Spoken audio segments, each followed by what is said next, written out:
Bueno, ante todo buenas noches. A nombre de la librería del Virrey de Lima, quiero agradecerles por su presencia. También estas actividades se deben también a las personas que siempre están acá, ¿no?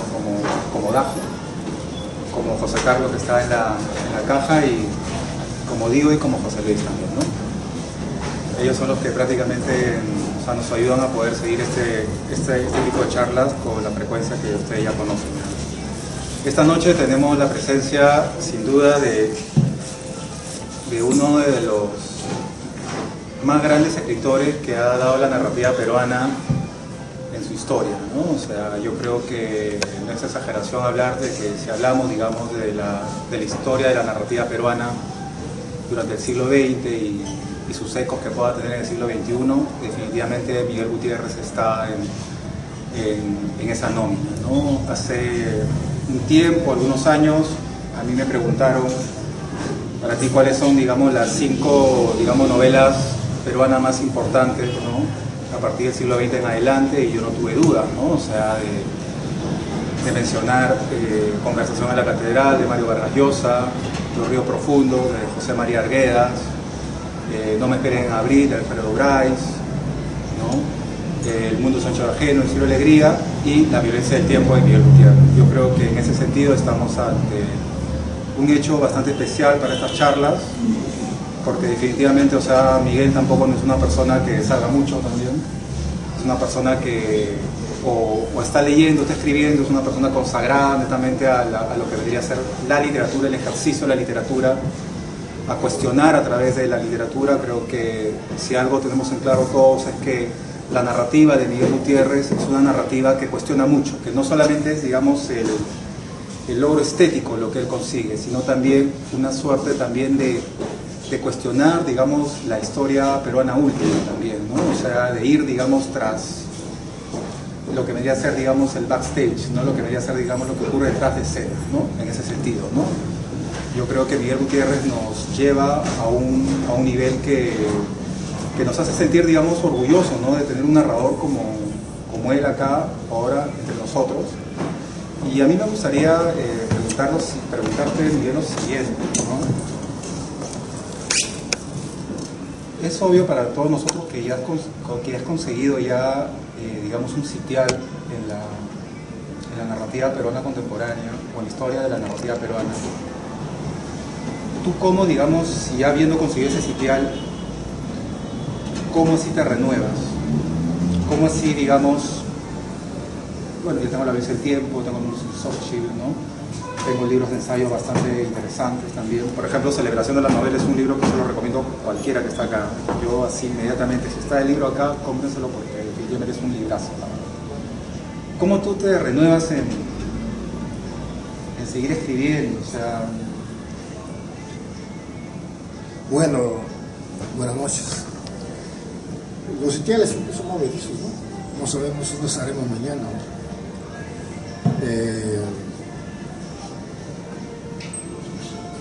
Yo he intentado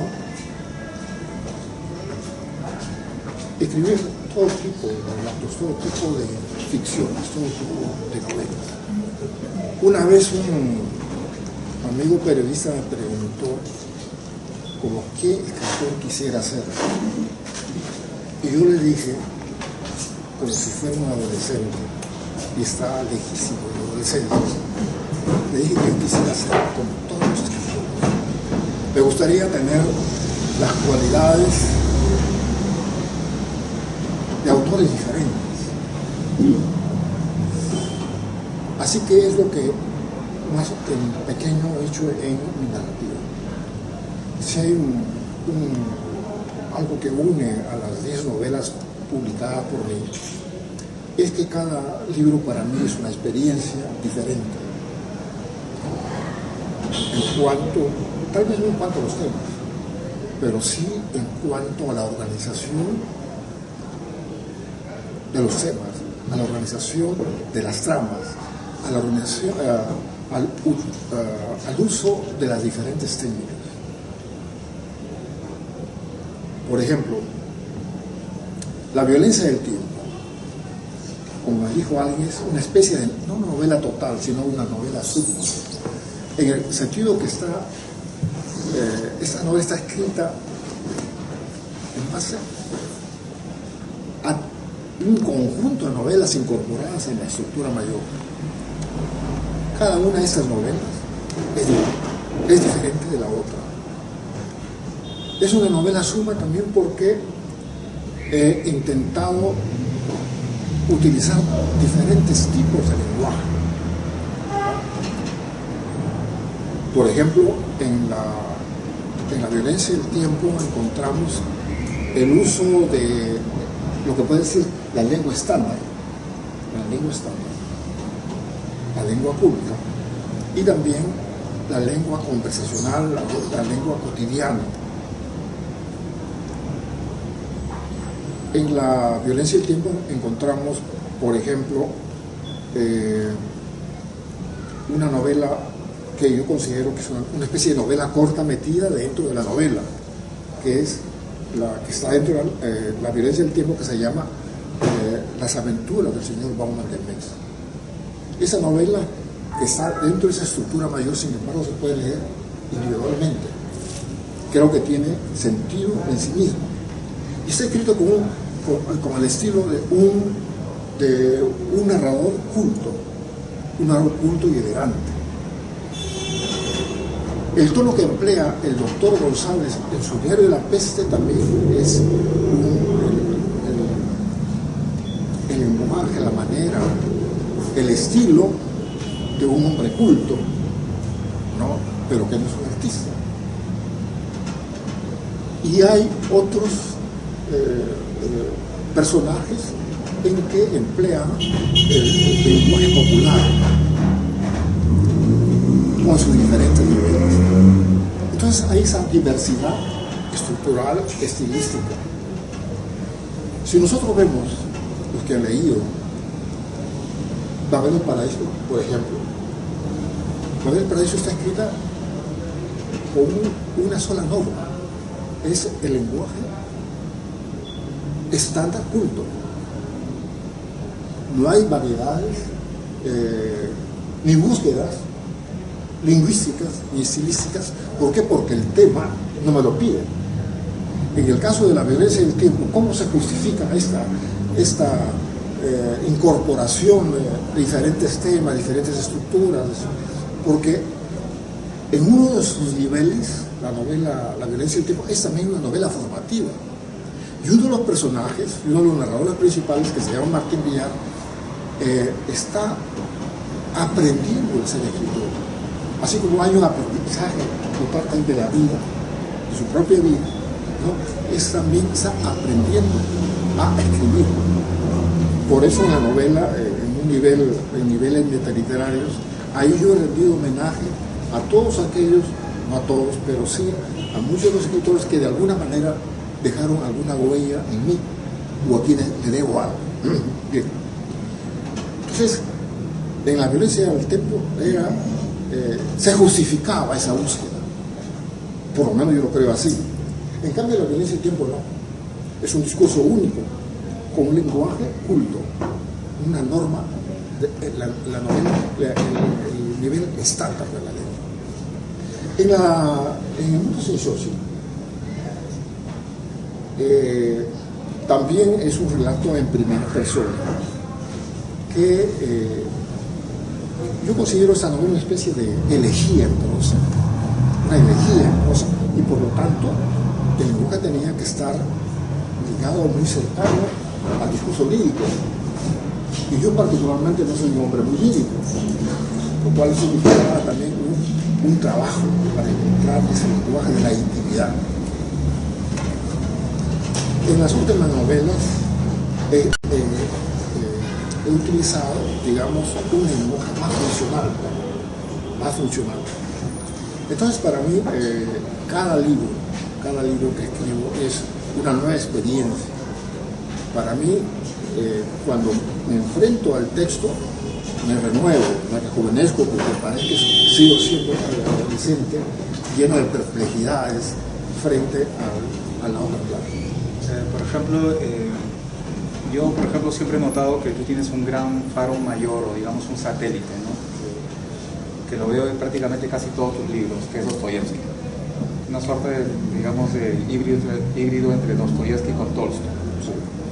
Pero en tu última novela, que es Kimper, yo veo que tú te dejas, digamos, esos faros y te abocas netamente, digamos, a este nuevo faro que es Duma, por ejemplo. Porque Kimper yo lo leí como si fuera netamente una novela, o sea, de aventuras, como si fuera prácticamente una novela por entregas, en ese sentido, ¿no? Entonces, a mí me llamó la atención, digamos, esa suerte, digamos, de cambio, digamos, de sendero, ¿no? O sea, yo, por ejemplo, cuando leía La violencia del tiempo, o leía El viejo Saurio se retira, ¿no? Y sobre todo de una novela que dentro de un rato te voy a preguntar específicamente, pero volviendo a lo de Kimper, yo noto como que ahí, digamos, es un Gutiérrez, digamos, más aventurero como narrador, ¿no? O sea, es un Kimper, digamos, más, digamos, en la onda, digamos, que recoge mucho de esta novela de espionaje, por ejemplo, así a lo de Joe Le Carre, ¿me entiendes? O sea, hasta noté algunas cosillas, así como a lo de Stieg Larsson de Milenio, una novela como esa, ¿no? O sea, yo vi como que eras un narrador, digamos, ya, digamos, no tan, digamos, como acaba de decir hace un rato, lírico en ese sentido, o digamos, respetando una norma culta, sino ahora netamente respetando, digamos, un registro más que nada funcional, en ese sentido. Entonces, yo creo que en ese sentido, creo que tu obra con Kimper, creo que lo que vas a publicar próximamente está dentro, digamos, de ese registro funcional, digamos, más de aventura en ese sentido. Bueno,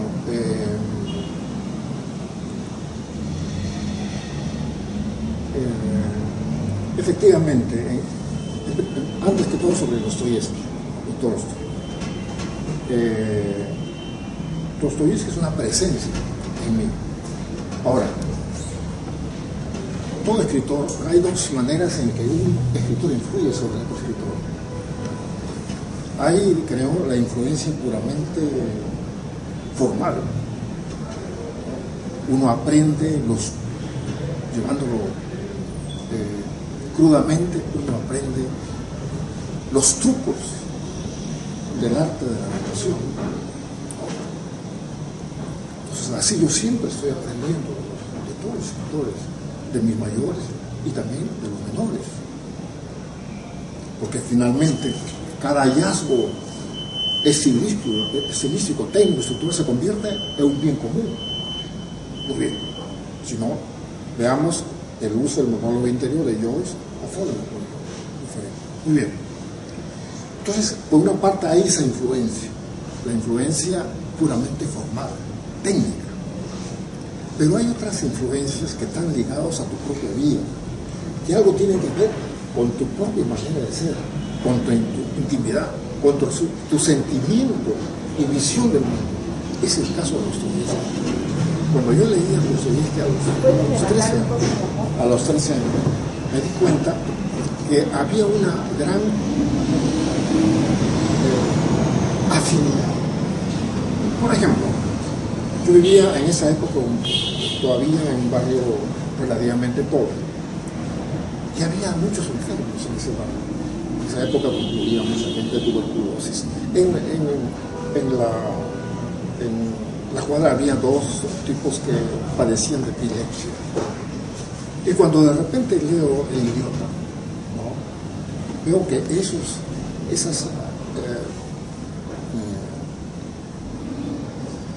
esos personajes que yo había visto en la vida real también son posibles de llevarlos a la vida.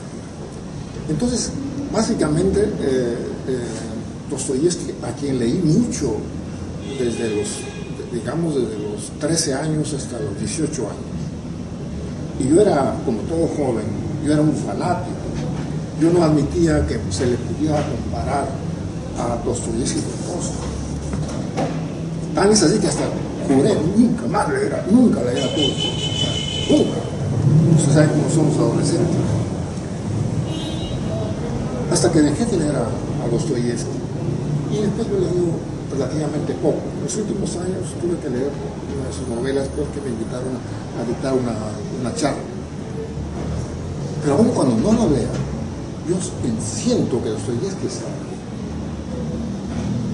Alguien me decía, por ejemplo, que en una pasión latina, el personaje, ¿no? el que elimina, asesina y escuartiza a su mujer, tiene algunos elementos dostoyevskianos de Raskolnikov. Yo no he pensado en eso, pero es probable que haya eso, ¿no? Entonces, por una parte, en cuanto a las influencias, hay esos dos tipos de influencias. Ahora, más adelante me reconcilié o redescubrí, conocí a Tolstoy. Yo había hecho un largo viaje renuncié, yo trabajaba en una academia, ¿no? Renuncié a esa academia y con lo que saqué de organización hice un largo viaje de 6 meses por toda la sierra hasta llegar a Arequipa. Cuando yo llegué a Arequipa, mi hermano me dejó la casa de su pensión y solamente había La guerra y la paz en 4 tomos y no tenía nada que leer. Y yo me moría por leer, pero decía, no puedo traicionar a todos, a Dostoyevski.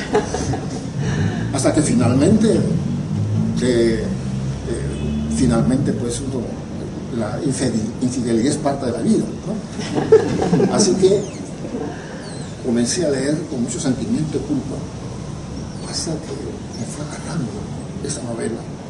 Descubrí que era otra percepción del mundo y que no necesariamente tienen que ser incompatibles. De Tolstoy aprendí que, sobre todo, que la vida de los seres humanos está ligada a la historia. Por otra parte, aprendí que en la novela no solamente debe haber lo íntimo, lo interior de los personajes, sino también que debe representar la exterioridad de la vida, de la existencia humana. Entonces creo que esas son básicamente mis dos grandes influencias. Ahora, en cuanto a lo que tú dices, Kimper, efectivamente, yo escribí el problema es que cuando eso lo he escrito en algún texto, el problema es que por algunas circunstancias yo no leí a los escritores con que suelen iniciarse los escritores tipo Dumas, tipo Sadari, tipo Siverson, etc. No los leí en esa época, simplemente no tenía esos libros, no leía Dumas. ¿Y por qué no leía más adelante cuando era adolescente? Porque había visto las películas, ¿no? Hasta que ya casi al borde de tenía 35 años, inicié una especie de volver a empezar con mi lectura de la novela, quise saber toda la historia de la novela, por lo menos de Occidente. Entonces me di cuenta que había un gran vacío, que yo no había leído a Salgado, y lo leí a esa edad, y sin embargo me sentía arrebatado por Dumas, por Salgado. Entonces incluso hace algunos años escribí un artículo, Retorno de Dantes, de alguna manera. Efectivamente yo he querido también practicar ese tipo de novela, de acción, de aventura, de intriga. Aunque los temas que yo abordo siguen ahí, en Kimper y en otras novelas. Entonces, yo quería, por ejemplo, escribir un policial, ¿no? Pero un policial a mi manera, y escribir una pasión latina. Ahora, lo que tú has dicho es verdad. Yo me gusta la novela policial, pero en especial de la novela espionaje. Incluso en esta novela corta que está metida en la violencia del tiempo, que se llama Las aventuras del señor Juan Monemex, hay un filo de novela de espionaje en ese texto. Ahora, Kimper es parte de una trilogía, que creo que va a ser una tetralogía ahora que estoy trabajando. He escrito ya 2 novelas, la Confesiones de Tamara Fiol y Kimper. Cada novela también les decía que es un ejercicio. Por ejemplo, en mis novelas, antes de la Confesión de Tamara Fior, el diálogo no era una técnica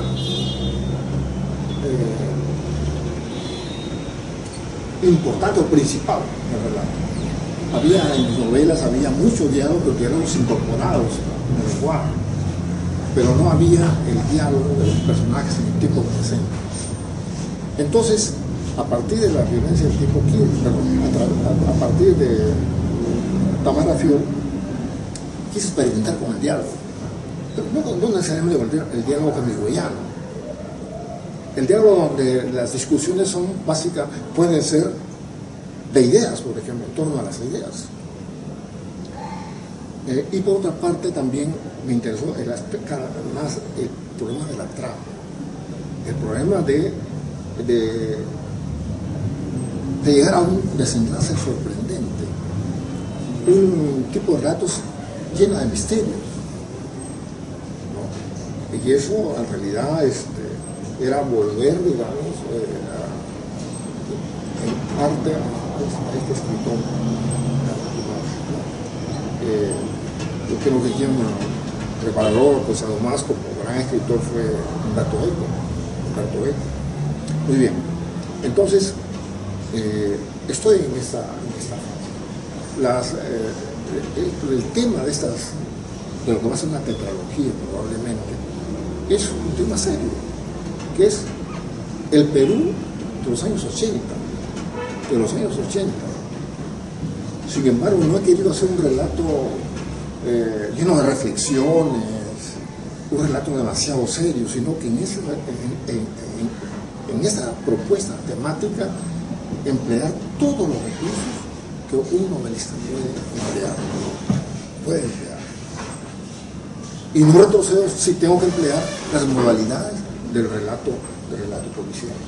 Mira, por ejemplo, en la obra de Miguel Gutiérrez tenemos, digamos, grandes novelas, ¿no? O sea, grandes en todo sentido, ¿no? O sea, lo que vendría a ser, digamos, el sendero que se abre, ¿no? Como tiene que ser una novela, ¿no? Con ramificaciones, con todas esas cosas. Justo tú acabas de decir de que digamos, como que te estás fijando un poco más en este registro, digamos, de Dumas, toda esa nota. Pero yo he notado que hay una novela tuya, y acá creo no estoy faltando a la verdad, o sea, ya sean los lectores o los críticos, digamos, han calificado ciertos libros tuyos como polémicos.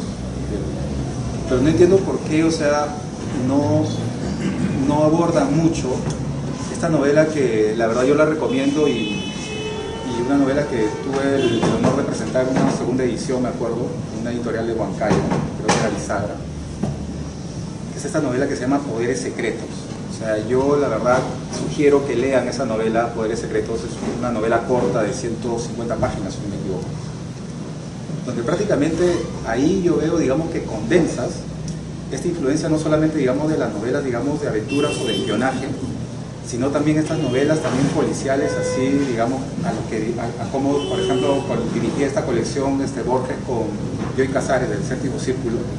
Es una novela netamente de deducción, netamente una novela de ideas, pero yendo a la metáfora que tiene esta novela, es una novela que tiene un golpe que prácticamente, más allá digamos, lo que vendría a ser el logro estético, prácticamente te desnuda todo lo que vendría a ser los entramados que hay, digamos, dentro de la cultura peruana, la verdad. O sea, yo la verdad les sugiero que busquen ese libro porque es un libro bastante corrosivo, subversivo, en el sentido ideológico, ¿no? De todo lo que hay detrás, digamos, o sea, todo lo que muestra esta novela, ¿no? En este sentido, Miguel, y obviamente te hago una pregunta que a mí también me gustaría responder. ¿Por qué este libro, digamos, tú sientes como que no lo han, digamos, como decimos acá, empelotado mucho a nivel, digamos, de crítica? Bueno, no quiero parecer soberbio, pero la cuestión es que si se ocupan o no se ocupan de mis libros es una cosa secundaria, y no quiero estar soberbio, simplemente es así. Así que no soy muy pendiente cuando sale el libro quiénes han criticado o se han ocupado de él. Ahora, lo que yo te puedo decir, y vuelvo con esta, que cada libro es una aventura. A mí me invitaron a participar en un simposio, un grupo de etnohistoriadores y psicoanalistas, para que participe en un simposio en torno a la novela y la historia. Como yo recién había publicado La violencia del tiempo, creyeron que yo era un hombre que sabía mucho de historia, lo cual es falso. Entonces me invitaron a ese. Y yo, ¿por qué voy a ir a hablar con los historiadores? Entonces dije, no, lo que tengo que hacer es escribir un texto que en la práctica determine la diferencia entre un historiador y un novelista. Entonces, vamos a hacer un texto que sea como las dos caras de una manera. En una cara se utiliza el discurso del ensayo y en otra cara se escribe el esbozo de la novela. Entonces dije, es un tema de historiadores, dije, bueno, agarremos un personaje histórico de la historia del Perú. Entonces me acordé que mi primer texto que escribí en una revista que se llamaba Horizonte del Colegio Salesiano fue justamente sobre Garcilaso la Vega, sobre Garcilaso la Vega y el tema del mestizaje. Entonces, ¿pero qué hay de novelesco en la vida de García, fuera del hecho fortuito de haber nacido pues, de un conquistador español y de una joya indígena, de una nobleza incaica? Entonces me acordé que hacía muchos años leí un artículo de un viejo historiador, Gonzalo de la Rosa, que decía Blas Valera, el primer historiador de América. Este artículo suscitó polémicas, e incluso Agüero escribió refutando, Agüero que era muy joven, refutando esta. ¿Por qué? Porque planteaba una cosa terrible, que en realidad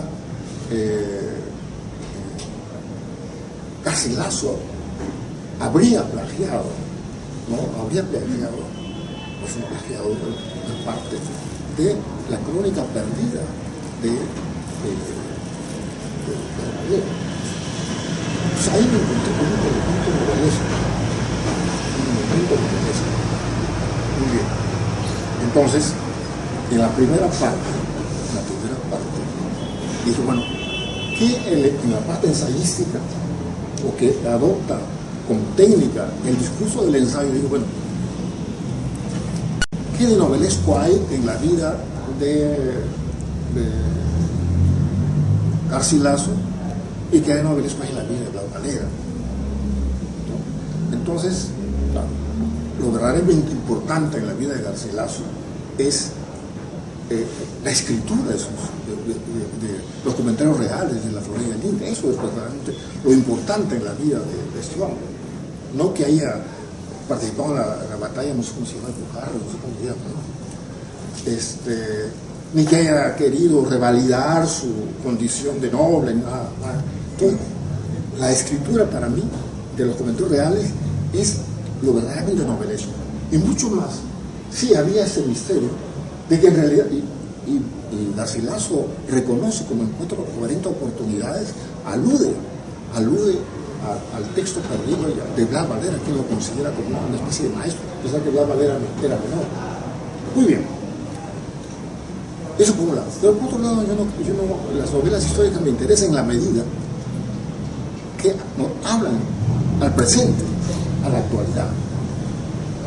Entonces, toda la novela, yo parodiando, utilizando la novela de Dumas, 20 años después, puse 400 años después. En 400 años se hubiera formado una especie de sociedad garcilacista, una especie de logia garcilacista, propugnada por la derecha peruana, ¿no? Para enarbolar o divulgar su teoría del Perú como un país mestizo y como el mestizaje como un logro ya armónico de la sociedad peruana. Entonces, en la segunda parte, el personaje, por esa época yo soy amigo de un gran historiador, le recomiendo salir en estos días la versión de Nueva Crónica y Buen Gobierno, hecha por Carlos Araníbar. Ustedes jóvenes no saben quién es Carlos Araníbar, pero Carlos Araníbar era una especie de maestro. Yo creo que a Carlos lo conocen desde los 60 años para arriba, de 60 para abajo, hasta 50, lo conocen un poco, de 40, pues, ¿saben quién diablos es Araníbar? Entonces, este hombre, durante no sé cuántos años, se ha dedicado a poner en español moderno todo el texto de Omampara. Y para eso, pues, tenía que subir el quechua. Y además viene con sus cartas. Entonces, recuerdo que en su edición de los comentarios reales, en las notas que escribe este historiador, se habla justamente de este problema. Y además da una especie que me podía ser de fundamento histórico en el sentido del papel de los jesuitas. Además, es cosa curiosa, cuando publiqué ese libro, Poderes Secretos, a los 2 meses un periodista del Comercio me llamó por teléfono, porque resulta que en un congreso de historia había venido una historiadora italiana que decía haber encontrado el manuscrito de Blas Valera. Eso creó pues un estupor. No se ha dicho cosas definitivas, pero se dice que es una falsificación. Bueno, pero me llamaron por teléfono y qué opinaba yo, pues yo más allá de lo que escribí mi libro no sé más. Muy bien. Entonces, volviendo a la segunda parte, quise hablar que ese tema de Garcilaso todavía plantearlo de tal manera que pueda suscitar un interés en los jóvenes. Entonces planteé la existencia fantástica, según unos, no tan fantástica según otros, de la existencia de una logia, una argolla cultural de la derecha. Eso es lo que planteé. Entonces, y lo escribí con mucho entusiasmo, con mucha alegría, y fue eso lo que presenté a ese congreso, ese simposio, y lo introducí fue la lectura. Yo recuerdo que estaba a mi lado que fue el ministro de Relaciones Exteriores, el Fujimori, que es un buen narrador. Entonces, fue muy divertido, muy aleccionador. ¿Ah? Sí, de Fernando Tassani. Entonces, y ahí efectivamente empleé también eso que me gusta, la novela de espionaje, la novela de misterio, ¿no? Pero dentro de una temática, digamos, que tiene que ver con la historia del país. Algo que, por ejemplo, que me llama la atención mucho de tu biografía, es que, por ejemplo, yo me acuerdo cuando por un trabajo que tuve que hacer fui a la Biblioteca Nacional de los Archivos y vi los primeros números de narración. Yo creo que personalmente ya te he dicho de que para mí, o sea, tú escribías toda narración, ¿no? Que era una revista, digamos, literaria y política. Publicaste El viejo Saulo se retira, y de ahí digamos que hay un gran hiato de casi 15 o 20 años, si no me equivoco, y tú vuelves, digamos, como hombre de camino, que netamente parece un western, ¿sí? Un western, digamos, piurano. Mucha gente, o sea, a veces cuando converso, ya sea con gente en la librería o en los bares o en algún lugar, O sea, dice, ¿no?, que Miguel Gutiérrez tenía, digamos, estuvo dedicado esos 15 o 20 años a la, digamos, a la cuestión política, pero, digamos, tu obra que vino después, o sea, a partir de Hombre de Caminos en adelante, era de que no es así. O sea, que noté que estabas haciendo los libros que vinieron en esa época. Entonces, eso es lo que me gusta, o sea, de que, digamos, en ese silencio tú estuviste escribiendo. Y es por eso que, digamos, si uno hace, digamos, un panorama de los libros que aparecieron, vienen, digamos, los libros, pero así en papel, ¿no? Y, digamos, uno con más golpe que otro, ¿no? Algunos más polémicos que otros, todo ese asunto. Y lo que yo veo siempre detrás de tus libros es que tienes muchas lecturas. O sea, y no solamente lecturas, digamos, dentro, digamos, de la cuestión, digamos, literaria, porque en este libro que mencioné hace un rato, que es Celebración de la Novela, yo la verdad aprendí algo que yo públicamente te lo agradezco, que es en el sentido de que si un libro, por ejemplo, no te gusta a nivel estético, no quiere decir de que este libro literariamente sea malo. O sea, y ahí hay partes, por ejemplo, cuando tú contabas de Celebración de la Novela, que cuando escribías, por ejemplo, La violencia del tiempo, tú te levantabas temprano y salías a correr por Chosica, ¿no? Y digamos, y había una suerte, digamos, ahí de relación entre, digamos, el estado físico, que tienes que tener un buen estado físico para poder escribir novelas, ¿no? O como una vez me dijo Guillermo Nieves Guzmán, ¿no?, que mi problema para él era que quiso ser narrador llevando una vida de poeta, ¿no? Entonces, algo que yo, por ejemplo, recuerdo ahora, digamos, en Celebración de la Novela, es que tú desde siempre, tu género natural ha sido la novela y para eso tú te preparaste. Ahora, respecto a ese periodo de narración, efectivamente, yo, como mucha gente de mi época, ¿no?, cuando éramos jóvenes, teníamos pues, que ser siempre de izquierda, ¿no? Ser de derecha era una vergüenza. Así que en esa época éramos casi marxistas, de forma natural, como ahora de forma natural son liberales o no liberales, no todos, por supuesto. Entonces me embarqué en ese proyecto de narración. Curiosamente, hace algunos años se publicó un libro sobre narración y curiosamente yo faltaba en ese libro. Entonces, pero ahí está, efectivamente fue un momento en que me dedicaba exclusivamente a la revista y es difícil una revista sobre todo de ese tipo. Muy bien, entonces me vi obligado, digamos, a ejercer la crítica, ¿no? Y durante muchos años, 10, 15 años, 20 años, la gente me leía como crítico. Y recuerdo que mis amigos me querían más cuando era crítico. Y cuando comencé a escribir novelas, comenzaron a tener menos. Con cada nueva novela voy perdiendo más amigos. Muy bien. Pero yo tenía, en esos 15, 20 años, yo empecé muchas novelas, pero tenía un problema. Por una parte yo me adhería al marxismo, pero mi marxismo siempre hay una dimensión heterodoxa que tiene que ver el marxismo con las cuestiones estéticas. Entonces yo jamás estuve de acuerdo, digamos, con el realismo socialista y por lo tanto no podía escribir de esa manera, me parecía que esa no era la manera de escribir. Entonces tardé muchos años, no logré terminar ningún libro, pero escribí, sí, efectivamente, empecé muchísimas novelas. Muy bien. Entonces, sin embargo, esa experiencia fue fundamental. Si yo no hubiera tenido esa experiencia de la vida de la izquierda y mi periodo de narración, probablemente pues escribiría, sería una cuestión completamente diferente.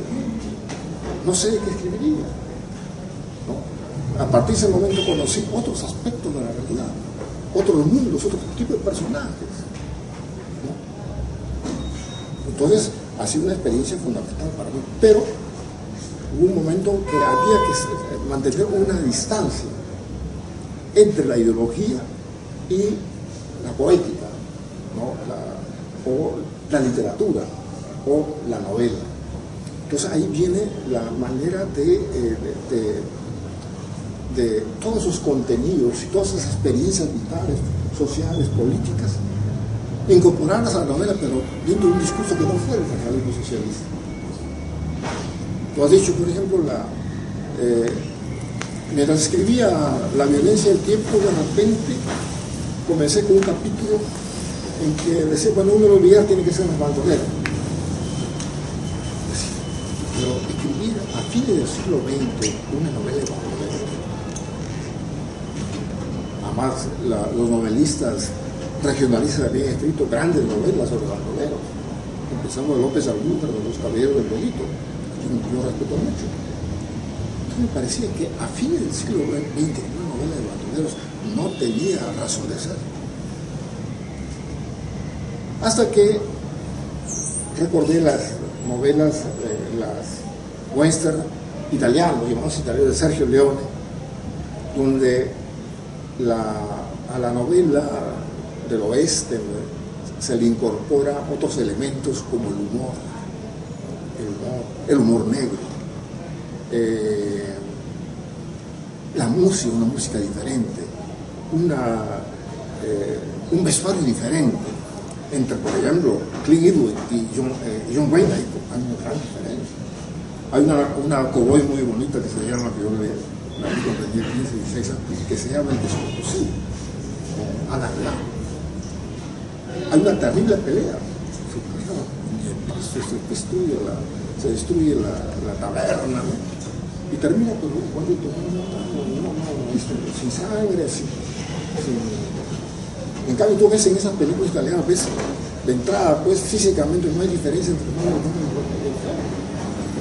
Además, en el bueno, el malo y el feo, que es una gran cosa que a mí me gusta mucho, estos bandoleros tienen su propia lucha privada, mientras el norte y el sur están en una guerra terrible. Eso me gustó. Entonces, cuando encontré incorporar el humor, la parodia, entonces escribí muy rápido ¿cómo se llama? Hombre de Caminos. Muy bien. Entonces, creo que eso es lo que está sucediendo ahora. Yo intento en el proyecto novelístico en que estoy trabajando, aparte de una novela sobre Lucien, que es mi gato, que también es un gato, y se dice mucho, pero me sufrí mucho con la pérdida de mi gato y mi esposa. Entonces estoy escribiendo una novela sobre Lucien que se llama El perfume de Fedra. Es una novela erótica, ¿no? Pero es una novela en primera persona, desde la perspectiva de un gato. Muy bien, como un entretenimiento, un poco para curar el luto. Todavía siento por ese gato tan bello, tan hermoso y tan sabio. ¿Y vivió contigo en la madrugada? Sí, estaba ahí conmigo. Bueno, pero el proyecto es completar, ¿no? Esas confesiones tan maravillosas, y ya estoy escribiendo esto. Me he dado cuenta que finalmente parece que no va a ser una trilogía, sino una tetralogía. Y también ahí, aunque el tema es serio, la guerra interna, ¿no? Empleo, digamos, que este tema tan pesado, tan fuerte, tenga una expresión leve, de levedad. Esa contradicción entre lo pesado y lo leve, de ahí surge, creo, Quimper, ¿no? De Quimper. Y ahí empleo todos los recursos que han empleado todos los novelistas. Por ejemplo, algo que a mí siempre me ha gustado de ti, Miguel, y creo que podría servir, no sé si de ejemplo, pero sí de acicate para las personas que están acá y que tienen algún tipo, digamos, de interés en seguir escribiendo, es que yo admiro mucho digamos, o sea, no sé si sea la palabra terquedad, pero yo me acuerdo que, no sé si tú te acuerdas, una vez te llamé a tu casa y tú acababas de accidentarte, cuando vivías acá en el centro, acá detrás del Palacio de Justicia. sea, Miguel, o sea, yo lo llamo a Miguel y Miguel me atiende y ¿qué pasa? De que un minuto antes de recibir mi llamada, Miguel se había sacado la mugre. Definitivamente te habías caído, te habías dislocado el hombro, te habías roto el brazo. Me atendiste y luego me dijiste, acabo de tener un accidente. Entonces ya no te interrumpo más. Es una cosa como esa, ¿no? Y luego, después del tiempo, digamos, hablamos de ese asunto y tú me contabas, y es una imagen muy poderosa que aún yo la mantengo, es que tú, digamos, llegaste a escribir, digamos, varias novelas o avanzar muchas novelas, o sea, varias novelas con un solo dedo, o con 2 dedos, o sea, en la computadora, o sea, y eso es algo que a mí siempre me da, o sea, anima, ¿no? Porque netamente, si tú naces para escribir bajo, y obviamente, y bajo un proyecto de novela, o sea, la escritura de una novela te justifica a ti como persona, en todo sentido, o sea, ni siquiera que te hayas accidentado. Y también tengo idea también de otros, no, sé también de otro accidente, creo que por estar leyendo en el micro, creo, me parece, ¿no? Al momento de bajar, ¿no? Entonces, eso es algo como que para ti, digamos, la escritura es una suerte, digamos, de necesidad fisiológica, netamente. Yo no sé, pero en todo caso los momentos más felices para mí en la vida son cuando escribo. Yo tardo un tiempo, incluso mucho tiempo para empezar una novela. Sí, empezar en la escritura, que es el momento extraordinario. Si tú me preguntas cómo nació Clifford, tengo que responder a 20 años de la primera idea. Esa idea está por ahí. Entonces, efectivamente, en los últimos 15 años he tenido varios accidentes. Por ejemplo, ahora ya no, tú me has hecho recordar cuando salía yo a trotar, ¿no? Ahora ya no puedo, obviamente. Entonces, pero aún así sigo escribiendo. Yo creo que es bonito, por ejemplo, tener un estudio agradable, con tus libros, tu computadora, todo a la mano, tus tragos, porque yo creo que los tragos son importantes. Yo, por ejemplo, creo que cada una de mis últimas novelas está vinculada a un trago. Por ejemplo, Confesión de Tamara Fue está ligado al Capitán, ¿no? Es un trago que había desaparecido, pero con este auge del pisco, nuevamente se ha puesto de moda. El Capitán es mitad vermut rojo y mitad pisco. Yo le empleo una rodaja de naranja, unas gotas de limón, una amargo de dulzura. Entonces, me sirvo 2 o 3. Ahora, si no escribes con eso, no escribes por eso. Entonces, pero hubo un tiempo que yo tenía un escritorio, tenía un pedacito y escribía. Entonces, el escritor, cuando quiere escribir, escribe donde sea. Ahora, es hermoso tener un escritorio, es hermoso, y mucho más estar rodeado de algunos buenos lectores. Algo que siempre me llama la atención, Miguel, es que, digamos, yo cuando, digamos, hablo de ti, trato de hablar, digamos, de una manera general, ¿no? O sea, trato de no situarte dentro de este contexto, sino trato de ubicarte, digamos, más allá, ¿no? Yo veo que eres una persona, o sea, que eres un gran lector, me consta. Quienes hemos ido a tu casa y conocemos, o sea, yo puedo decir de que el 90% está lleno de libros. Pero no solamente eres, digamos, eres un lector, digamos, que va, digamos, por las grandes novelas, ¿no?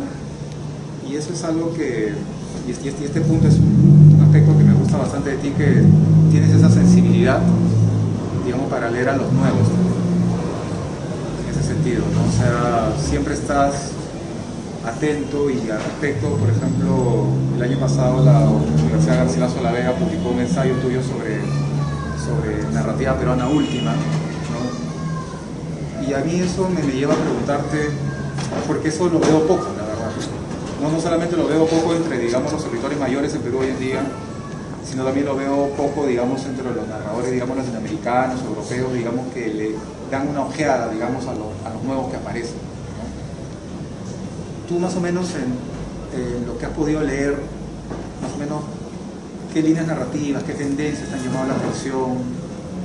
¿No? No sé, últimamente se habla mucho, digamos, de la autoficción, narrativa del yo, en ese sentido, lo cual, digamos, es algo que refresca un poco, digamos lo que se está escribiendo últimamente. Pero tú, ¿cómo lo ves? O sea, ¿cómo te asumes ante los nuevos? Mira, yo en general sigo lo que se está haciendo en el país. A lo largo de los años he visto pasar ya varias generaciones. He hecho algunas amistades y leo sus textos. Yo recuerdo que la gente del 80, un día yo estaba, en esa época existía el Palermo, que quedaba por ¿cómo se llama? La primera, a un paso de la casona. Y un señor joven, pobrecito, recio, me dijo: ¿tú eres Miguel Gutiérrez? Sí, un poco te puso, ¿qué pasa? Mira, este es un conjunto de cuentos, ¿no?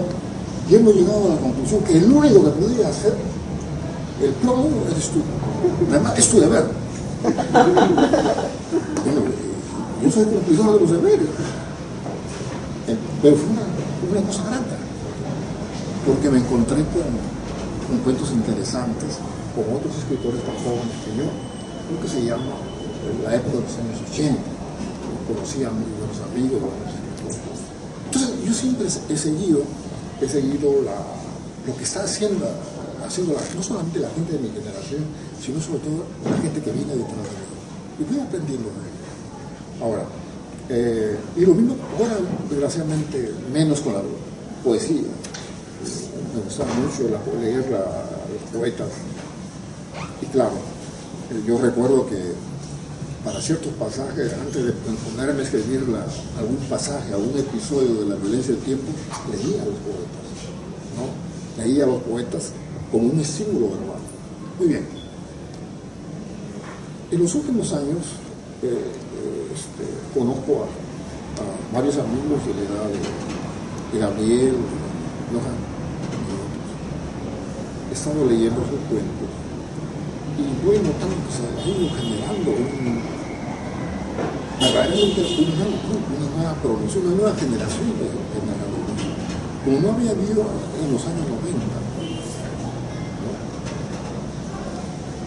Y que tienen algunas características comunes. Entonces yo me propuse, me invitaron a dar una conferencia en una universidad y ¿sobre qué tema? Dije, bueno, voy a aprovechar esta conferencia, ¿no?, para ver qué están haciendo los jóvenes en narrativa. Yo había leído algunos cuentos. Entonces me puse, ¿no?, a leer, ¿no? Creo que habré leído pues unos 60 escritores, ¿no? Sí, la verdad que he leído cosas muy buenas, escritores, incluso tratando de la diferencia entre los escritores jóvenes y los de mi época.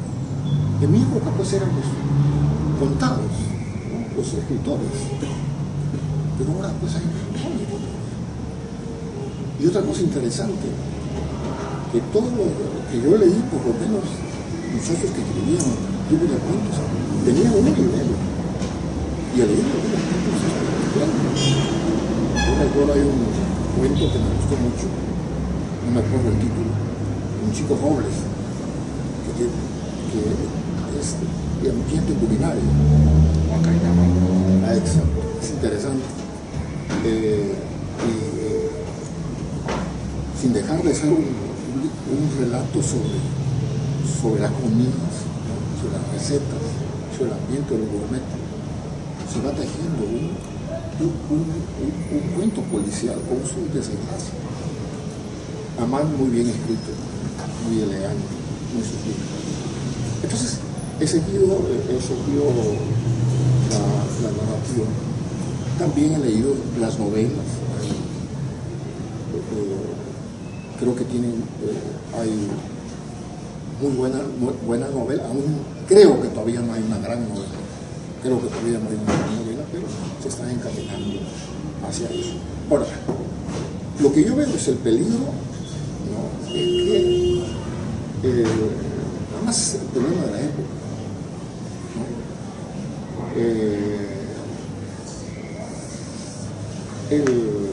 El autor, el narrador, a veces se siente muy presionado, directa e indirectamente, sobre, digamos, los temas que se deben escribir, las demandas de comunidad. Entonces, hace que escritores de mucho talento también ese tipo de novelas para satisfacer el mercado.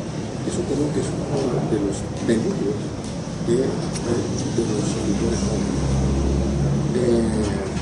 Levante un poco la voz porque se pierde mucho. ¿No me escuchas? No, mucho. Hoy de repente estoy hablando y no me escuchas. No, levanta. Disculpa, me interrumpo. De repente estaba hablando. Bueno, entonces he leído a estos autores, he leído algunas buenas novelas. Yo espero mucho de ellos. Ahora, estos escritores jóvenes ya no tienen las presiones que teníamos nosotros. Por ejemplo, las presiones ideológicas. Ya no tienen.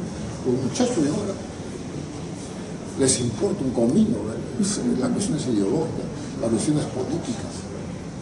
Nosotros nos torturábamos con eso. Incluso cuando nos poníamos a escribir, decía, oye, pero está bien que escribamos esto, es permisible. Entonces, y la mayoría terminaba no escribiendo, ¿no? Por ejemplo, en este punto de vista, por ejemplo, de la ideología, por ejemplo, yo te voy a ser bien franco. Hasta hace unos 2 o 3 años, o sea, yo estaba ya convencido de que, digamos, no era necesario, digamos, tener una postura ideológica o política si es que, digamos, tienes un tipo, digamos, de nervio, digamos, creador, ¿no? En este caso, por la narrativa, ¿no? Pero obviamente, o sea, los años no pasan en vano, digamos, uno va analizando la cosa con objetividad, todo eso, y no solamente, digamos, te centras en lo que pasa solamente en el Perú, sino te centras también en lo que pasa en otros lados. Y, digamos, he llegado a una conclusión, a una, digamos, casi convicción de que los nuevos narradores, digamos, sí tienen que tener, digamos, una ideología, digamos, una postura, digamos, política, pero obviamente nunca sin traicionar, digamos, el fin estético que debe llevar, digamos, todo proyecto narrativo. No sé qué opinas al respecto. O sea, ¿tú crees que un nuevo narrador, o sea, un narrador joven nunca, o un narrador, o sea, un artista, un creador, nunca debe perder su lado ideológico? Porque, como tú dices, o sea, notas que hoy en día, digamos, no hay una cuestión ideológica, no hay una cuestión política, obviamente mucho menos va a haber un compromiso con ese discurso, que es obviamente reciente, digamos, un proyecto, digamos, artístico, en este caso narrativo, ¿no? O sea, digamos que hay un peso, una apuesta, digamos, por una trascendencia, porque yo creo que cualquier persona que está dispuesta a crear tiene que tener, digamos, un afán de trascendencia. Mira, pienso que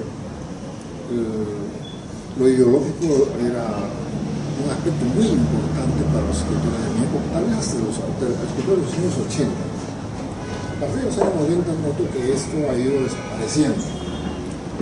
Aquí ahora en los escritores jóvenes he visto que algunos, como tú lo estás planteando, han visto que es necesario también incorporar a sus ficciones esta dimensión política de la vida, de la existencia, de la sociedad y de la existencia humana. Ahora, lo importante es que estos grandes temas que te propone la historia de tu país, tu época, no tiene por qué invalidar otras características que tiene la novela, la ficción, el arte de la ficción, el arte de la novela, que tiene sus propias reglas. Entonces, la clave, me parece a mí, es incorporar estos aspectos de la vida del país y del mundo a un discurso, digamos, que pueda ser leído con cierta facilidad, con cierto interés, sin caer en la banalización de la historia. No se trata, por ejemplo, de, muy bien, el tema de la guerra interna es importante, entonces escribo pues unas novelas policiales sobre eso. Yo creo que debemos utilizar, y es el caso, es lo que yo intento hacer, no sé hasta qué punto lo lograré o no lo he logrado, pero sí, digamos, me interesan mucho los aspectos ideológicos, políticos, sociales, históricos, pero los utilizo dentro de estructuras narrativas ligeras, que puedan leerse, y no como discursos aparte, sino como una dimensión esencial de la vida. Entonces yo pienso que los escritores deben ser siempre fieles a la necesidad de la ficción, lo cual no quiere decir que el mundo de la ideología, de las ideas políticas, uno tenga que abandonar, no. Por ejemplo, llegó un momento en que había que, digamos, elegir entre Marx y Cervantes. Yo elegí Cervantes, lo cual no quiere decir que todos los problemas que nos plantea el marxismo deben estar ya fuera del discurso ficcional. No, yo creo que todos los problemas que nos plantea el mundo actual, la sociedad actual, la historia actual, deben ser materia de narrativa en formas, digamos, en que el entretenimiento, lo sugestivo, lo misterioso, también se haya presente en eso, sin caer, vuelvo a repetir, en la banalización de la historia. Por ejemplo, tú eres un escritor, digamos, que está muy atento a la realidad, ¿no? Acá creo que la mayoría, si estamos acá, es porque somos lectores o profesiones literarias también. Pero algo que, por ejemplo, a mí siempre me llama la atención últimamente, desde hace unos 2 o 3 años más o menos, es que el Perú, teniendo, digamos, todos los problemas que tiene, obviamente socialmente, digamos, a niveles, digamos, traumáticos, pero literariamente bastante ricos en ese sentido. A mí me causa un tanto de estupor por qué, digamos, no se logra desarrollar, por ejemplo, ciertos géneros que aquí, digamos, si se desarrollan bien, estaríamos pues hablando, pues, o sea, acá de grandes escritores, por ejemplo, de novelas policiales, por ejemplo. O sea, a mí, por ejemplo, me causa, digamos, un tipo de desazón no ver, por ejemplo, esa gran novela, por ejemplo, sobre el puerto de Callao, por ejemplo, ¿no? Lo que está pasando últimamente ahora con esta cuestión de los puertos, del sicariato, o digamos esa suerte de colonización, ¿no? Digamos, la sociedad peruana, ¿no? Donde, por ejemplo, ahora, digamos, van sicarios en moto, extorsión, esa cosa. Entonces, ¿tú crees, digamos, que nos estamos mirando más, digamos, los libros y no tanto la realidad específicamente? Y obviamente cuando yo me refiero, digamos, mirando los libros, es en el sentido, a ver, las modas editoriales, ¿no? Digamos, por ejemplo, hoy en día, por ejemplo, en la narrativa peruana hay una suerte, digamos, de auge, digamos, de narrativa del yo, ¿no? Muy intimista, lo cual a mí me parece excelente porque leo muy buenos libros en esa onda, pero siento que se está descuidando esa mirada social del escritor, digamos, con lo que está pasando hoy en día acá, que puede ayudar mucho para géneros, en este caso, como te acabo de decir, como el policial. Yo he notado en algunas novelas de los jóvenes que intentan incorporar ese mundo del narcotráfico, del sicariato, y creo que por ahí hay toda una gran beta. Ahora,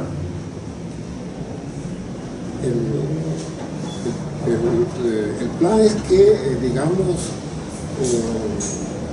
esto se trate no como un puro entretenimiento, que debe ser entretenido, por supuesto, pero no como un puro entretenimiento. Digamos, la exploración de este mundo terrible que estamos viviendo en ese momento, ¿no? Sirve para explicarnos o mostrarnos la estructura actual del mundo, no solamente del Perú, sino del mundo contemporáneo. Leí hace poco una novela interesante que se llama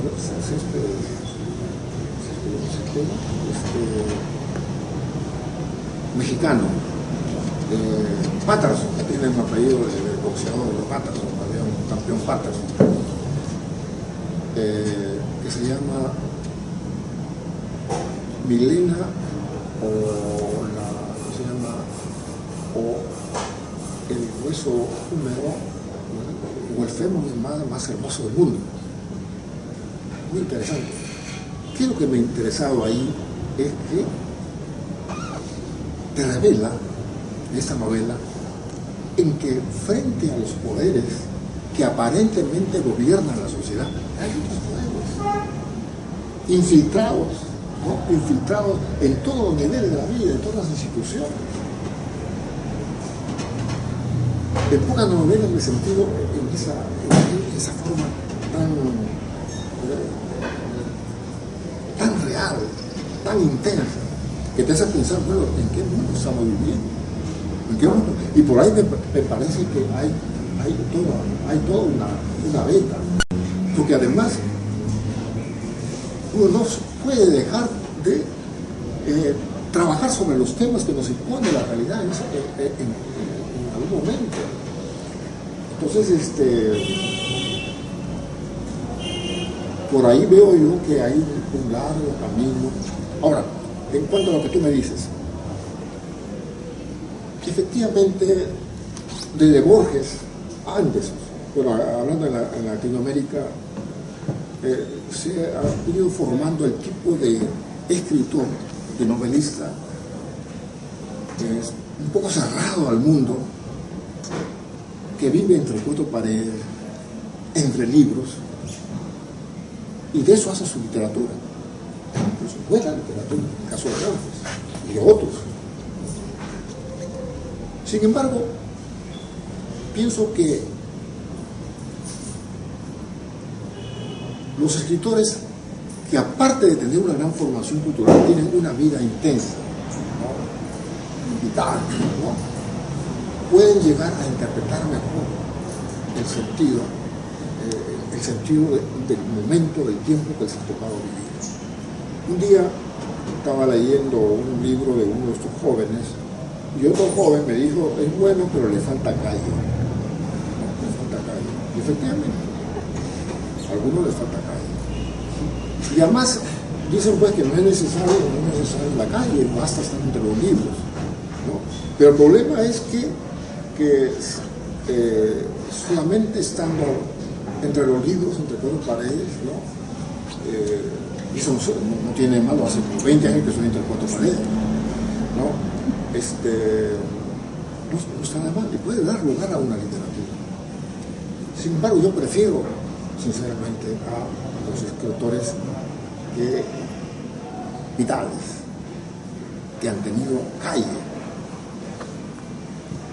Justamente hace algunas semanas me invitaron a dar una conferencia en Arequipa, un simposio sobre, a propósito del 400 aniversario de la publicación de la segunda parte del Quijote, ¿no?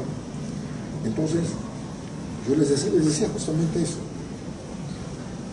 A Cervantes me dice Pelayo, de hecho pues que es un escritor lego que no entendió lo que escribía. Pero ahora te das cuenta que Cervantes, como nadie interpretó su momento, y era un gran lector,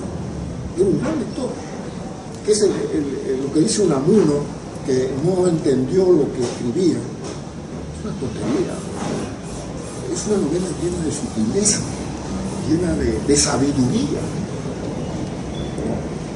¿Y quién es Cervantes? Pues la vida que tuvo Cervantes, soldado, participó en Lepanto, tuvo 10 años, 5 años cautivo en Argelia, lo metieron preso por deudas, terminó en un oficio horrible como era recaudar impuestos y requisar vituallas para la Armada Invencible, que finalmente terminó hundiéndose. Entonces, Cervantes puede ser tal vez el escritor que tiene más calle en la literatura universal. El Quijote de la Mancha. Una novela que los jóvenes ahora todavía se siguen leyendo al Quijote. No solamente por la hondura de su pensamiento, por sus personajes, sino por todos los recursos literarios que hay ahí. Eso que está muy de moda, esa dimensión de lo metaliterario, la intersectualidad está ahí en el Quijote. Entonces, en resumen, entonces yo pienso que yo no le puedo decir a un muchacho que se ha criado entre cuatro paredes de libros que abandone, se vaya a ver, pues va a la calle y lo mata, ¿no? Entonces, que siga ahí mirando el partido de la luna y que escriba lo mejor que pueda. Pero lo interesante sería pues que los fumantes, los escritores no estuvieran alejados de la vida social. A mí me consta, Miguel, que obviamente conocemos tus libros, ¿no? Pero has tenido una vida intensa también, ¿no? Una vida intensa que a veces yo me pregunto, creo que, por ejemplo, si me equivoco me dices, creo que no eres mucho, digamos, de escribir diario, pero dentro, digamos, de consignar esa vida intensa que has tenido está el hecho, digamos, de la escritura de unas memorias. Mira, en mi obra ensayística he desarrollado tres temas, me parece. Un primer tema, mi lectura de la novela del siglo XX, ¿no? Es decir, quiénes me formaron, a quienes admiro, de quienes he aprendido. Es un tema de mis ensayos. Otro tema es lo que podríamos llevar, es decir, mi relación con la sociedad, con la política, con lo que se llaman los deberes del escritor. Estos ensayos están reunidos en un libro que se llama La cabeza y los pies de la vida. Y otro gran tema es sobre el acto creativo. Sobre el acto creativo, y especialmente sobre el acto creativo novelesco. ¿Cómo surge una novela? Desde esa partícula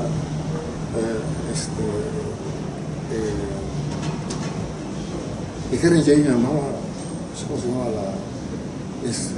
El embrión, en que en realidad la novela está ahí, basta solamente escribirlo. Entonces,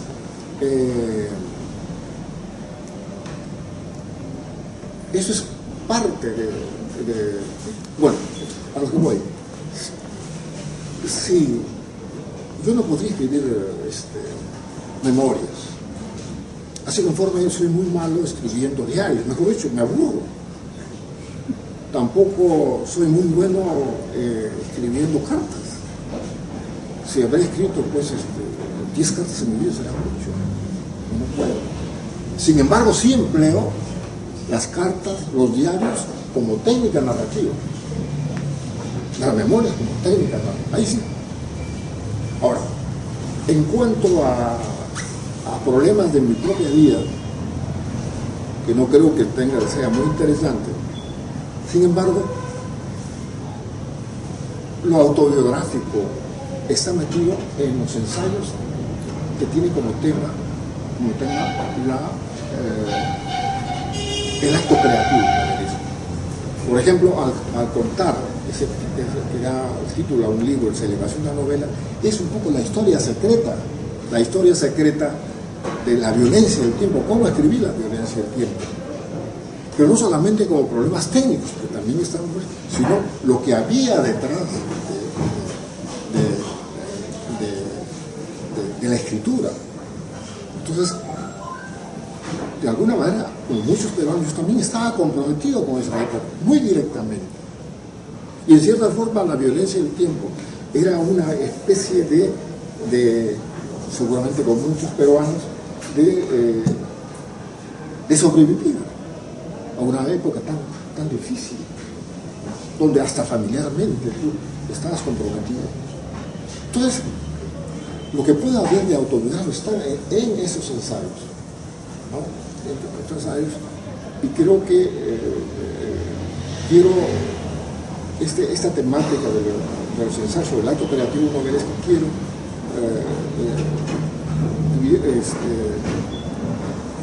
agruparlos en 3 libros que tengan como título Celebración de la novela 1, Celebración de la novela 2, Celebración de la novela 3, que va a ser la historia de cada uno de mis libros, y por lo tanto también habrá algunos aspectos. Si alguno de ustedes quiere formular alguna pregunta a Miguel Gutiérrez, hay tiempo para 2 preguntas. ¿Alguien que quiera preguntarle algo? No, solo comentar que me ha parecido muy interesante el tema de tener calle, ¿no? Porque muchas veces se ve como casi una competencia y las redes sociales lo muestran, ¿no? Estoy leyendo esto, estoy leyendo esto, estoy leyendo esto, ¿no? Y la pregunta es, ¿qué estás viviendo? Y me hizo acordar que ya cuando Bolaños sabía que iba a morir, pero no era público, o bueno, sabía que tenía pocas posibilidades de sobrevivir, no era un público, estaba prácticamente desahuciado, participó en un congreso con escritores jóvenes, poco después de que ganó el premio Los Detectives Salvajes, y le preguntaron qué recomendaría a un joven escritor, y él les dijo: vivir, vivir, vivir. Nada más. Podría ahondar un poco en ese lado. Sí, yo pienso que sobre todo hay ciertos escritores que potencian mucho el estar al margen de la realidad, ¿no? Al margen de la realidad, al margen de la historia, al margen de la memoria. ¿Pueden dar eso lugar a una literatura buena? Yo creo que sí. Aunque cada vez la literatura de este tipo se llena de psicoanalistas. Porque uno de los temas es el que va donde el psicoanalista, ¿no?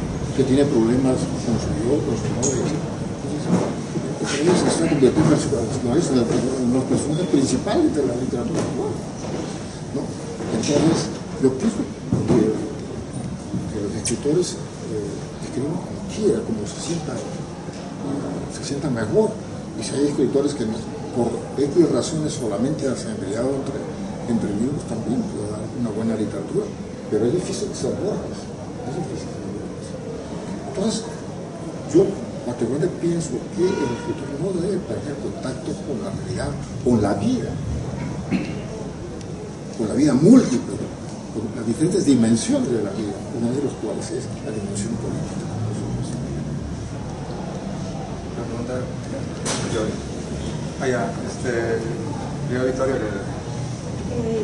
Yo te quería preguntar sobre, tú has hablado de que entre el marxismo y el Quijote o Cervantes ganó Cervantes. Yo te quería hacer una pregunta, no sé si te un poquito tarde, no sé si has hablado de esto, pero desde tu libro La generación del 50, es un libro que ha sido bastante polémico. ¿Cómo ha sido ese proceso en que lo literario ha pesado más sobre el ideológico? Yo pienso que porque el niño, como he dicho en algún texto, incluso antes de leer ninguna novela, yo me sentía un novelista, un fabulador. Y vi muy claro que ese era mi propio camino. Era cuando leía Dostoyevski, Crimen y Castigo de los 13 años. Y para mí lo único verdaderamente importante es escribir. Yo no tenía una carrera universitaria brillante, ¿no? Yo creo decoroso, ¿no? Nunca he ocupado cargos, no he sido rector, ni vicerrector, ni decano, ni jefe de departamento. Una vez me tocó ser jefe de departamento, porque no había otro.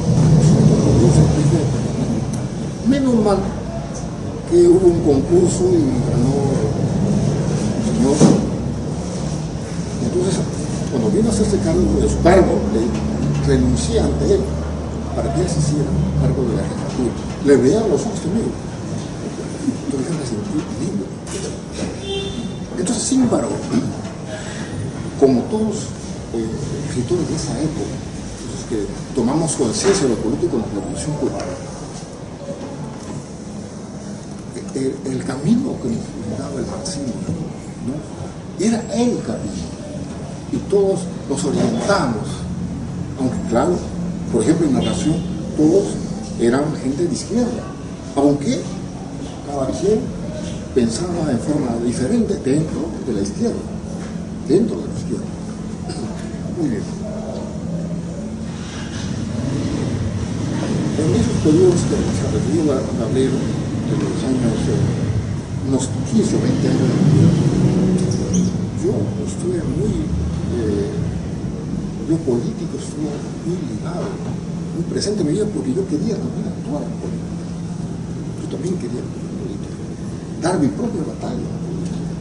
Y en el caso mío, por lo menos en parte, digamos, encontré en el ensayo, sobre todo en la crítica, ¿no?, un camino.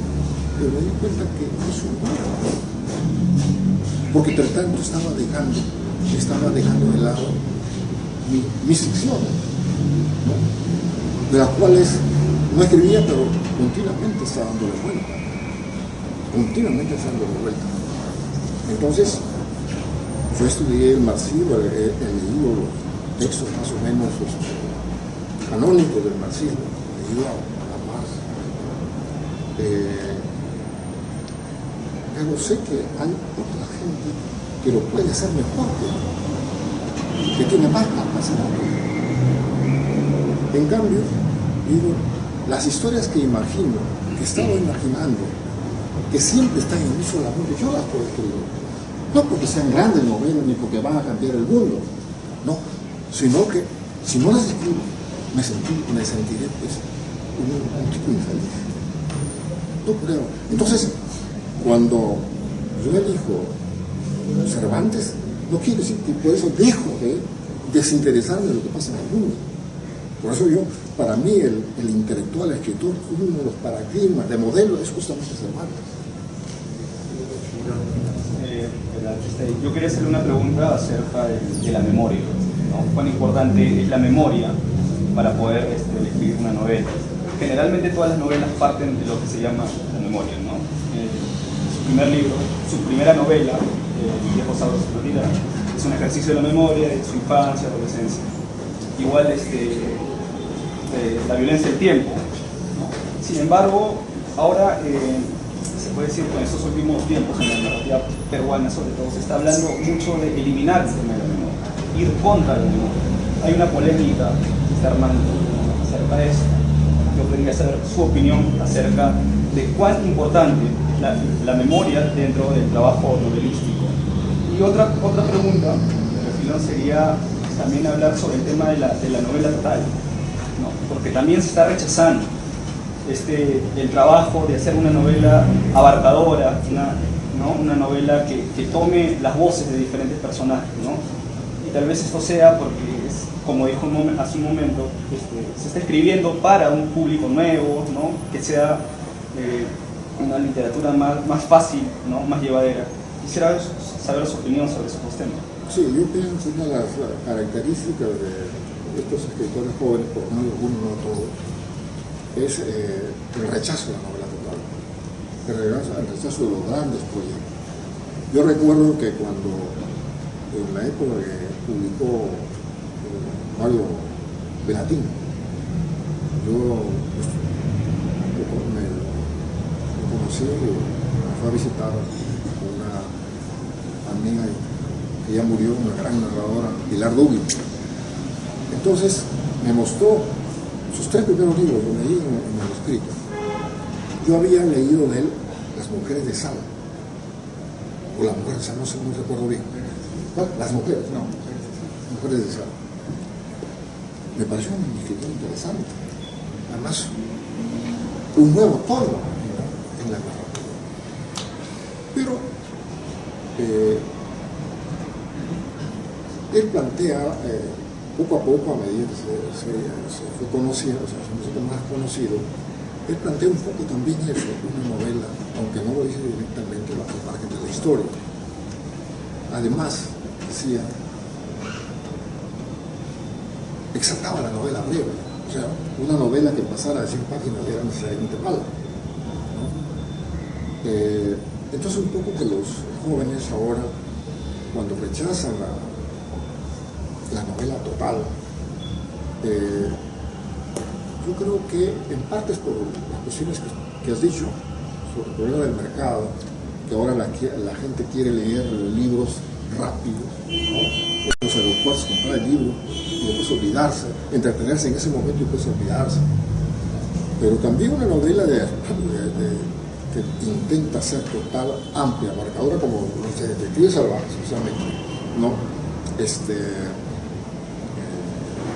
No le tienen miedo a escribir una gran novela, por lo menos en número de páginas. Ahora, el número de páginas depende de la historia que tú quieres contar, porque hay novelas que nacen para hacer novelas cortas.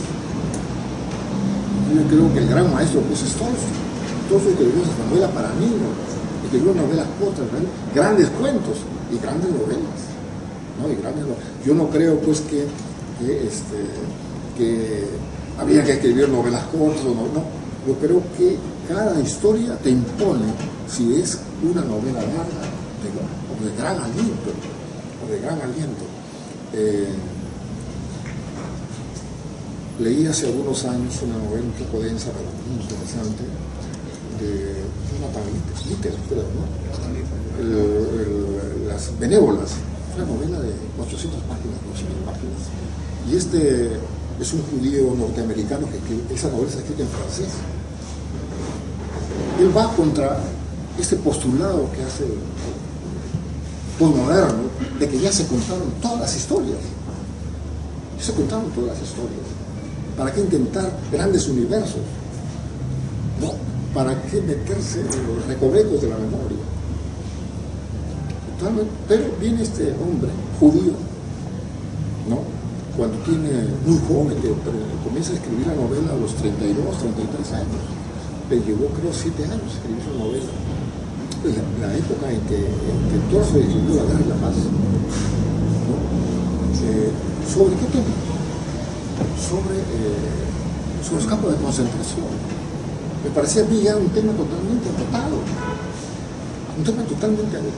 que ya no tenía razón de ser. Y sin embargo, en el tratamiento, en la forma como este narrador judío, ¿no? Enfoca ese tema tan tremendo, se hace nuevamente un acontecimiento que nos perturba a nosotros, gentes de nuestra época. Entonces empieza eligiendo el narrador. ¿Quién es el narrador? El que cuenta la historia. Es un nazi, un intelectual nazi, ¿no? Que participa en todos los eventos tremendos de este momento, pero que al mismo tiempo es consciente de toda la barbarie. Y mediante esta novela escrita en primera persona, 800 páginas, tenemos una visión, como creí que yo ya no, después del tambor de Ojalata, creí que ya no, o la decisión de Sofía ya no había lugar. Entonces, yo no creo que ningún tema está cancelado definitivamente. Bien, entonces, yo creo que la tendencia es eso, a ir un poco contra la novela total. La novela ya, el discurso postmoderno dice que ya no se puede tener una visión de la totalidad, porque tampoco hay una verdad única. Por lo tanto, lo que nos queda son visiones fragmentarias de la realidad. Esa es, creo, la cierta tendencia de los jóvenes. Y esto que me dices, hay escritores de repente que quieren escribir una novela sin memoria. Me gustaría, en primer lugar, antes de terminar, leer un texto de algunos de estos escritores jóvenes que plantean ese tema para ver, digamos, no he leído hasta ese momento, porque la memoria pues siempre está ahí, aunque tú no quieras, sale de todos los acontecimientos y se manifiesta en el relato mismo. Bueno, quiero agradecer la presencia de todos ustedes, en especial a Miguel. La verdad ha sido un honor escucharte. Tú sabes que te admiro, te aprecio. Y la verdad, gracias por habernos dado cátedra hoy en día. Gracias por tu don de gente y para quien quiera un fuerte aplauso.